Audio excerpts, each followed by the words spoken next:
Општина Штип прави анализа за воведување на јавен градски превоз. Се собираат информации од општините каде што веќе функционира.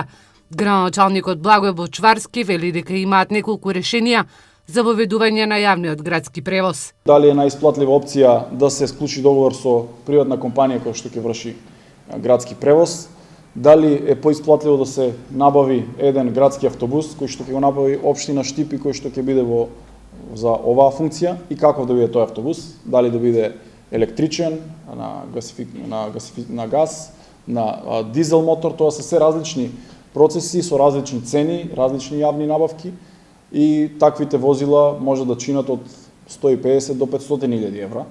И затоа мораме да бидеме овде внимателни, која и да донесеме одлука, тоа е потреба. Бочварски забележува дека од јавен градски превоз потреба имаат пред се жителите од Лаковичкиот регион, Три чешми и приградските населби.